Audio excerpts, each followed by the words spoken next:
નમસ્કાર, સમાચાર સાથે હું છું અક્ષય. મહત્વના સમાચાર કચ્છના ભચાઉથી સામે આવી રહ્યા છે. ભચાઉના વોંધ પાસે એક અકસ્માત સર્જાયો છે. મિની બસ અને ટ્રેલર વચ્ચે જોરદાર ટક્કર થઈ છે. અકસ્માત બાદ મિની બસમાં ભયાનક આગ લાગી, જેમાં સવાર 14 લોકોને બચાવી લેવાયા છે.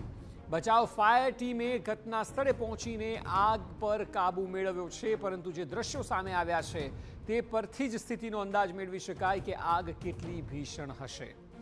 મિની બસ અને ટ્રેલર વચ્ચે અકસ્માત થયો અને જેમાં મિની બસમાં આગ લાગી. બસમાં સવાર 14 લોકોને બચાવી લેવાયા છે. બચાવ ફાયર ટીમે ઘટના સ્થળે પહોંચીને આગ પર કાબુ મેળવ્યો છે. જો કે 14 લોકો સવાર હતા મિની બસમાં, એ તમામને બચાવી લેવાયા છે. એટલે સારી વાત એ છે કે કોઈ જાનહાનિ અત્યારે થઈ નથી. તમામ લોકો સુરક્ષિત છે. નહીં તો હમણાં જેટલા દેશભરમાં આ પ્રકારના અકસ્માત બસમાં આગ લાગવાના જોયા હોય, તેમાં અનેક લોકો એમના જીવ ગયા છે. સદનસીબે આ કિસ્સામાં તમામ લોકોના જીવ બચાવી લેવાયા છે.